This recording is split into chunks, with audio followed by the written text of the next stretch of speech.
연말이 되면 이제 시험 결과도 나오고 또 프로팀 또 우승팀들도 갈리게 되고 또 기업들은 한 해 매출 성과를 내놓기도 합니다. 연말에 좋은 결과들은 한 해 동안 얼마나 또 어려움들을 잘 감당했느냐에 따라서 나오게 됩니다. 순서가 있어요. 그 힘든 고난이 먼저고 그 다음에 이제 영광이 이제 주어집니다. 하나님의 축복을 받는데도 순서가 있습니다. 먼저 사람들이 죄를 버리고 하나님께 돌아와야 축복이 있습니다. 바알 선지자와 엘리야가 갈멜산에 대결을 해서 하늘에서 이제 불이 내리자 백성들은 여호와 그는 하나님이시다 이렇게 외칩니다. 그런 후에 엘리야의 지시에 따라서 바알 선지자 450명을 이 기손 시내가에서 죽입니다. 백성들이 하나님께 돌아온 겁니다. 이 모든 일이 있은 후에 이제 비가 이제 오게 됩니다. 만약에 죄를 버리지 않고 하나님께 돌아오지 않았는데도 이 모든 일이 잘 되는 것은 절대로 좋은 것이 아닙니다. 그 사람은 끝까지 하나님께 돌아오지 않습니다. 하나님은 어떤 사람을 버리실 때 죄를 많이 짓는데도 성공하고 잘 되게 하십니다. 우리 모두는 축복을 받고 싶고 은혜를 받고 싶습니다. 그러면 먼저 하나님이 싫어하는 것을 버려야 합니다. 먼저 엘리야의 간절한 기도입니다. 가뭄이 온 지 3년 6개월이 되었을 때 하나님이 엘리야에게 아합에게 가라고 하면서 비를 내리겠다고 하십니다. 엘리야는 하늘에서 이 불이 내리고 백성들이 이제 하나님을 참신이라고 고백을 하고 우상을 버리자 이제 하나님께서 비를 내리실 때가 됐다 이렇게 확신합니다. 모든 것이 막혔고 큰 어려움이 있을 때 가장 우선적인 것은 이 하나님의 관계를 이제 살피는 겁니다. 하나님의 은혜와 축복을 맞는 이 장애물을 살펴보는 겁니다. 코로나 상황이 더 심각해지고 있는데 방역도 철저히 하고 또 백신도 맞아야겠지만 우선적으로 하나님의 뜻을 찾아야 합니다. 학개서에 보면 이스라엘 백성들이 바벨론 포로에 돌아와서 열심히 농사 짓고 최선을 다하는데 이 창고가 비어있고 농사가 매번 망치는 겁니다. 그때 학기 선지자가 말하기를 너희가 하나님의 성전이 무너져 있는데도 성전을 지으려고 하지 않고 먹고 사는 문제에 매달리니까 되는 일이 없다고 이제 말합니다. 그러자 백성들이 학계의 말에 따라서 성전을 다시 지으려고 기초를 놓았습니다. 그때 한계 선지자가 말하기를 전에 너희 창고가 비었고 또 농사를 지어도 수확이 적었지만 이제는 창고가 가득할 것이고 농사도 풍년이 들 것이라고 말했습니다. 우리는 하나님께서 왜 축복을 주지 않나, 왜 어려움이 빨리 해결되지 않나 하는 불평을 하기 전에 먼저 해야 할 일을 해야 하는 겁니다. 회개할 죄가 있으면 회개하고 욕심을 내려놓고 또 순종할 것이 있으면 순종을 해야 합니다. 그러니까 이게 복의 통로가 이게 복의 원천이 이제 하나님인데 거기가 풀려야 이제 이렇게 이 복들이 우리에게 임하면서 모든 문제가 이렇게 풀리게 되는 거죠. 엘리야는 이제 비가 내릴 것을 확신합니다. 41절에서 43절까지 한 절씩 교대를 읽겠습니다. 엘리야가 아합에게 이르되 올라가서 먹고 마시소서 큰 비 소리가 들리나이다.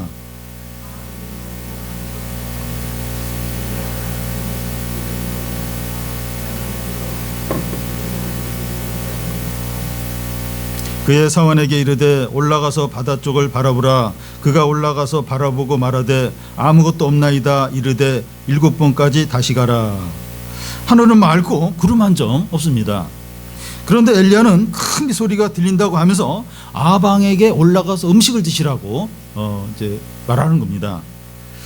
그는 바알 선지자와 엘리야의 대결이 너무 심각했기 때문에 아합이 하루 종일 이제 아무것도 먹지 못했습니다. 아방이 먹으러 올라가자 엘리야는 갈멜산 꼭대기로 올라갑니다. 그는 그곳에서 땅에 꿇어 엎드려 그의 얼굴을 무릎 사이에 놓고 기도합니다. 엘리야의 이런 기도 자세는 그의 마음이 얼마나 간절한가 또 전심으로 기도하는 것을 보여줍니다. 그는 7번에 걸쳐서 기도합니다. 매번마다 기도가 끝나면 종에게 바다에 뭐가 보이는지 한번 가서 보고 오라고 말합니다. 그런 식으로 7번에 걸쳐서 마음과 힘을 다해서 기도합니다. 엘리야가 이렇게 기도할 필요가 있습니까? 비가 내린다는 하나님의 말씀이 있었고 백성들이 우상숭배를 버리고 하나님께 돌아왔는데 이렇게 간절하게 기도하지 않아도 될 것 같아요. 그런데 하나님의 약속이 있어도 기도해야 됩니다. 하나님의 약속이 있다고 해서 자동적으로 이루어지는 것이 아니기 때문입니다. 여러분, 하나님은 기계적으로 매뉴얼에 따라서 이렇게 일하시는 분이 아닙니다. 하나님, 우리가 그 약속의 말씀을 의지해서 간절히 기도하는 걸 기뻐하세요. 기뻐하십니다. 우리가 기도할 때 좋아하세요. 기도할 때 좋아합니다. 우리가 신앙생활하면서 하나님께 가장 가까이 나가고 가장 이렇게 의지할 때가 기도할 때입니다. 저희 아들 재현이가 이제 슬개 수술을 하고 현역에서 공익으로 이제 변경되는 과정에서 이제 이렇게 심사를 했는데 재현이가 태어나서 가장 열심히 기도를 했다고 합니다. 하나님은 기도를 통해서 우리와 만나시고 교제를 하십니다. 만약에 우리에게 기도할 일이 없다면 그냥 그만큼 하나님을 찾지 않고 하나님과 교제도 이제 못하게 됩니다. 자녀들 중에 돈이 필요하고 사고 싶은 물건이 있을 때 부모에게 이제 애교도 부리고 심부름도 잘하고 말도 잘 듣습니다. 이렇게 하는 것이 꼭 옳은 것은 아니더라도 이제 이것을 통해서 이제 부모와 이제 가까워지는 겁니다. 부모는 자녀가 갑자기 말을 잘 듣고 도와줄 일이 없냐고 이렇게 물을 때 뭔가 사고 싶어서 그런가 보다 알면서도 좋아합니다. 아이고, 또 이놈이 또 뭐가 필요한 게 있나 보다 이러면서도 좋아하죠. 우리는 어려움이 없으면 하나님께 기도를 잘 하지 않으니까 어려움을 통해서라도 기도하도록 이렇게 하시고, 또 우리가 기도할 때 하나님 즐거워하세요. 기도하면서 말씀도 간절히 듣게 되고 또 죄도 회개하고 변화되는 기회가 되기 때문입니다. 우리는 기도를 많이 하면 할수록 좋습니다. 그만큼 하나님을 가까이 하는 것이고 하나님을 만나는 것이기 때문입니다. 저는 마음속에 두려움과 염려가 생기거나 또 욕심이 생기거나 나쁜 생각이 들려고 할 때 기도를 하려고 애를 씁니다. 그렇게 바로 기도하지 않으면 작은 염려가 너무 커져요. 너무 커서 큰 두려움으로 바뀌게 되고, 작은 욕심이 눈덩이같이 커지면서 제 마음을 차지하기 때문입니다. 기도를 이제 자주 하는 것은 이제 하나님을 귀찮게 하는 것이 아닌가? 절대 그렇지 않아요. 애가 부모에게 자꾸 이렇게 해달라고 조르면 이제 부모는 귀찮죠. 하나님도 자꾸 기도하면 귀찮아하지 않을까? 절대 그렇지 않습니다. 또 우리는 기도할 때 엘리야처럼 기도해야 합니다. 우리도 무릎을 꿇고 머리를 다리에 넣고 기도해야 한다는 것은 아닙니다. 그런데 간절하게 전심을 다해서 기도하는 겁니다. 하나님이 약속을 하셨으니까 적당히 기도해도 응답해 주시겠지, 그렇게 하는 것이 아니라 마치 하나님이 약속이 없는 것처럼 결사적으로 기도하는 겁니다. 왜냐하면 하나님께서 우리의 기도에 응답을 하시는 것은 의무가 아니라 은혜이기 때문이죠. 하나님 그렇게 해줄 의무가 없어요. 그냥 은혜로 이제 응답을 해 주시는 거니까 간절하게 열심히 기도해야 됩니다. 엘리야는 죽은 아이를 살릴 때도 그 아이 위에 올라가서 자기 몸을 대면서 3번에 걸쳐서 온 마음과 힘을 다해서 기도했습니다. 이 목사님이 기도하면 더 응답이 잘 되고, 유초동부 아이가 기도하면 기도가 응답이 안 되고 그렇지 않습니다. 우리 유초동부 어린이들 중에서 자기 반 선생님의 결혼을 위해서 기도하는 어린이들이 있는데 응답이 잘 됩니다. 애들은 순수하니까 그렇게 선생님이 시키면 그대로 해요. 다 이렇게 얼마나 이렇게 기도가 능력 있는지 모릅니다. 기도를 들어주시면 좋고 들어주지 않으면 어쩔 수 없고 하는 것이 아니라 반드시 꼭 들어주시도록 기도하는 겁니다. 그러니까 참 엘리야의 기도 특이하지 않아요? 머리를 무릎 사이에, 저는 그게 어떻게 가능한지, 어른이 이렇게 머리가 무릎 사이에 어떻게 들어갈 수 있는가? 그러니까 그렇게.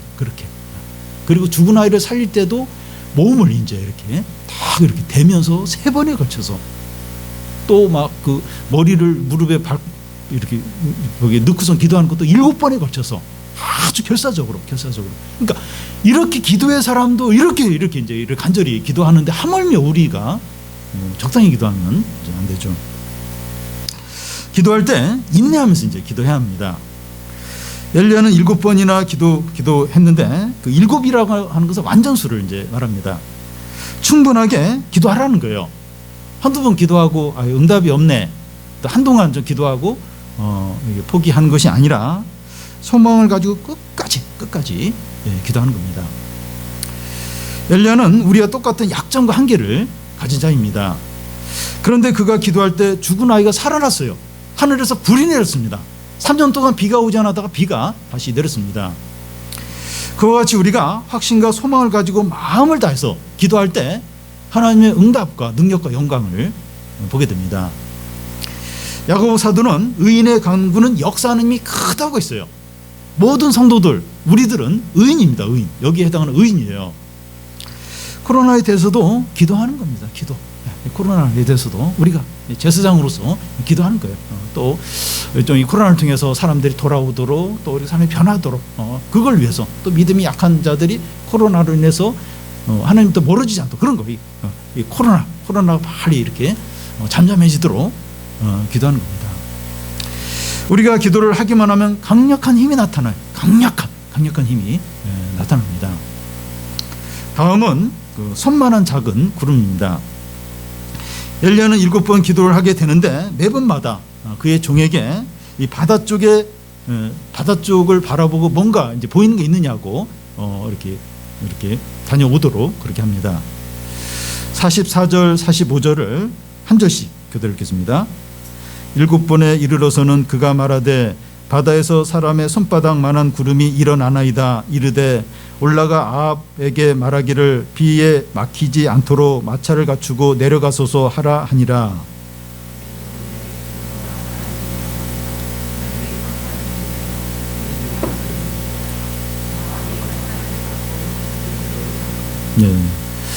종이 엘리야의 기도가 마치면 매번마다 이 바다가 이제 잘 보이는 곳에 올라가서 무엇이 이제 보이는지 확인하도록 하는데 6번 기도하고 이렇게 갔다 왔을 때는 아무것도 없었습니다. 그런데 7번째 되었을 때 손만한 작은 구름이 보이는 겁니다. 종이 손만한 작은 구름이 보인다고 엘리야에게 알리자 그는 종에게 아방에게 보내서 큰 비가 올 테니까 마차를 준비해서 이스라엘로 빨리 출발하라고 이렇게 말하게 합니다. 큰 먹구름이 몰려오는 것도 아니고 어두워지면서 빗방울이 떨어지는 것도 아닙니다. 먼 바다에 손바닥만한 작은 구름이 생기는 것인데 엘리야는 큰 비가 곧 내린다고 하는 겁니다. 그런데 엘리야의 말대로 잠시 후에 많은 구름이 몰려오면서 하늘이 캄캄해지고 바람이 불고 큰 비가 내리기 시작하는 겁니다. 엘리야는 기도를 이제 7번에 걸쳐서 간절히 했는데 손만한 작은 구름이 보인다는 종의 말을 듣고서 겨우 작은 구름이야? 이러면서 실망하지 않았습니다.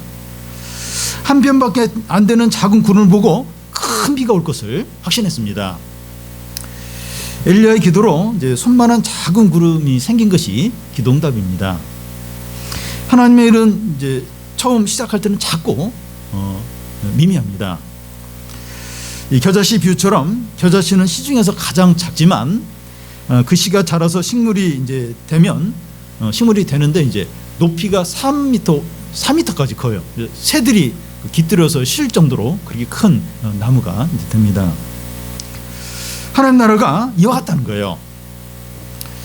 여러분, 이제 믿음으로 하는 것이나 기도하는 것이나 말씀에 순종하는 것이나 죄를 버리는 것이 작고 아무것도 아닌 것 같고 아무도 알아주지 않습니다. 대학에 합격하거나 취업하거나 승진한 와요. 대단하다. 인정해 주지만 욕심을 버리고 겸손해지고 또 큐티를 하지 않다가 시작하는 것에 대해서 아무도 안 알아줘요. 나 지금 큐티 시작을 했다. 성경길 시작했다. 그리고 내가 이렇게 그 상황에서 화를 내야 되는데 화를 안 냈어. 내가 겸손하게 했어. 아무도 안 알아줘요. 그랬어? 그래 알겠다. 반응이 없어요. 그러나 믿음으로 하는 이런 작은 일들이 하나님 손에 있기 때문에 나중에 크고 강력한 엄청난 것이 됩니다. 그때 그런 상황에서 겸손했어요. 화를 안 냈어요. 또 이렇게 어떤 경건 생활이 무너졌는데 다시 시작했어요. 그게 이제 그런 게 하나님 손에 들어가는 거예요. 그러면서 나중에 그런 작은 순종과 믿음으로 한 게 강력하고 엄청난 그런 열매로 나타나는 겁니다. 여러분, 우리가 기도했는데 조금 변화되고 상황이 조금 나아졌다면 기도가 응답이 된 겁니다. 예를 들어 뭐 자녀의 문제, 자녀의 신앙이나 이런 걸 막 기도했는데 애가 뭐 조금 바뀌었어요. 조금 말 안 하다 말도 하고, 또 조금 이렇게 또 이렇게 말도 조금 잘 듣고, 공부를 안 하던 애가 공부를 뭐 조금 하고, 이런 조금의 이런 게 이게 귀한 겁니다. 이게 작은 구름이에요. 작은 구름. 이게 이제 기도 응답입니다. 손만한 작은 구름을 무시하지 않아야 돼요. 무시하지 않아야 됩니다. 우리는 현재 상황이 원한대로 되지 않고 기대한 결과가 나오지 않는다고 해서 실망하지 않아야 합니다. 작은 증거들만 있어도 충분해요. 충분합니다. 이미 뭐 응답이 된 거, 이미 하나님 역사하기 이제 시작하신 거죠. 우리가 믿음으로 하는 모든 일에 대해서 하나님께서 얼마나 아름답고 광대하고 풍성하게 하시는지 모릅니다. 천만한 작은 구름을 보면서 하나님이 하실 큰 일을 바라보면서 기대를 해야 돼요. 그리고 확신을 가져야 됩니다.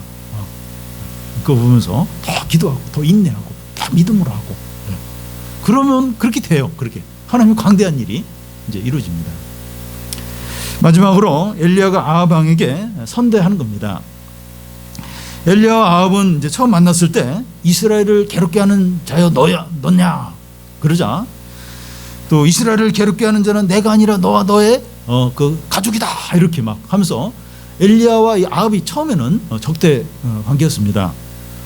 갈멜산에서 엘리야와 바알 선지자가 대결할 때도 엘리야와 아합의 관계는 안 좋았습니다. 그런데 엘리야는 아합 왕에 대해서 적대적이거나 미워하는 마음이 없었습니다. 엘리야가 과격하게 보이는 행동을 한 것은 우상숭배와 싸우기 위해서죠. 엘리야는 아합을 적으로 여기는 것이 아니라 하나님께 돌아와야 될 주의 백성으로 여깁니다. 아합에 대한 엘리야의 마음이 어떤지 오늘 말씀에 잘 나와 있습니다. 엘리야는 아합에게 그동안 우상숭배 많이 했으니까 금식하며 회개기도 하라고 하지 않았습니다. 대신에 올라가서 음식을 드시라고 말합니다. 바알 선지자들도 없앴고 곧 큰 비가 이제 내릴 것이기 때문에 마음 편하게 음식을 드시라고 말합니다. 엘리야는 아합을 정죄하거나 비난하는 것이 아니라 위로하고 격려하고 있습니다. 그리고 작은 구름이 떠올랐을 때 아합에게 연락을 해서 큰 비가 몰려오려고 하니까 길이 막히지 않게 빨리 출발하라고 또 알려줍니다. 왕이 고생하지 않도록 관심을 갖고 배려를 하고 있습니다. 또한 많은 비가 이미 내리기 시작했을 때 엘리야는 아합 왕의 마차 앞에서 이제 달려갑니다. 46절을 보면, 여호와의 능력이 엘리야에게 임함에 그가 허리를 동이고 이스라엘로 들어가는 곳까지 아합 앞에서 달려갔더라. 엘리야는 하나님의 능력으로 아합의 마차와 같은 속도로 막 그 마차 앞에서 달려갑니다. 마치 엘리야가 아합의 수행원으로서 길을 안내하는 것처럼 그렇게 하고 있습니다. 그런데 아합이 그동안 행한 죄들을 보면 바알 선지자들 중에 하나처럼 죽임을 당해야 옳습니다. 그런데 엘리야는 아합 왕에게 은혜를 이제 베푸는 겁니다. 엘리야의 이런 태도는 하나님의 마음을 보여줘요. 이 아합 왕에 대한 하나님의 마음이 어떤가 하는 것을 보여줍니다. 탕자에 대한 아버지의 마음이고, 의인을 부르러 온 것이 아니라 죄인을 부르러 오신 주님의 마음이죠. 긍휼과 자비가 풍성하시고 오래 참으신 하나님의 모습을, 하나님의 마음을 보여줍니다. 아합은 분명히 회개한 것도 아닌데 하나님은 그를 불쌍히 여기시고 사랑하시고 은혜를 베푸시고 어려울 때마다 도와주시고 기다리십니다. 이게 이해가 안 돼요. 이해가 안 됩니다. 왜 그렇게 하십니까? 이렇게 하지 않으면 아합이 돌아오지 않기 때문입니다. 이렇게 해야 변화되고 이렇게 어떤 반응을 보기 때문에 이렇게 하십니다. 하나님은 오늘 우리들에게도 이렇게 하십니다. 말씀을 주시고 은혜를 베풀어 주시고 어려움을 해결해 주시고 필요를 채워 주시고 위험 가운데 위험을 피하게 해 주십니다. 우리는 이 하나님께 칭찬받은 일보다는 매맞은 일을 훨씬 더 많이 했어요. 근데 왜 이렇게 하십니까? 왜 이렇게 하십니까? 이 매맞을 일이 많이 했고, 근데 뭐 오히려 이제 믿음으로만 산 것처럼 그렇게 하세요. 그렇게 하실 때가 많습니다. 왜 그렇습니까? 기회를 주신 거죠. 기회를 주신 겁니다. 더 이상 양다리 걸치지 말고 믿음의 결단을 하고 하나님만을 사랑하도록 기회를 주신 거죠. 기회를 충분히 주십니다. 그래서 나중에 이렇게 변명을 못하도록 좀 내가 그때 회개하고 돌아오려고 했는데 하나님은 그냥 나를 그냥 심판하셨다고 그렇게 말하지 못하도록 기회를 충분히 다 알면서 양다리 걸치고 뭐 헤매고 욕심으로 살고 그거 다 하시면서 결단하도록 빨리 돌아오도록 기회를 충분히 주신 거죠. 여러분, 하나님께서 우리에게 주신 기회를 헛되이 보내지 말고 신앙을 회복하고 하나님을 전심으로 찾으시기를 바랍니다. 코로나 상황 가운데서 연말을 맞고 이제 새해가 시작이 되는데 새롭게 되는 그런 기회가 이제 되어야 됩니다. 이제 연말만 돼도 사실 이제 그런 기회가 되는데 코로나 상황 참 특별한 상황, 안 바빠요. 나갈 일도 없고 뭐 연락도 없고 참 우리가 이렇게 우리 자신을 돌아보고 한 해를 믿음으로 잘 정리하고 새롭게 특이해요. 이번 해는 특이합니다. 특별해요. 태어나서 처음 우리가 겪는 이런 연말을 보내고 있는데 참 하나님 앞에서 참 그런 결단하고 새로워지는 기회를 보내야 되죠. 무엇보다도 기도가 회복되기를 바랍니다. 하나님의 약속의 말씀을 붙들고 마음을 다하여 인내하며 기도하시기를 바랍니다.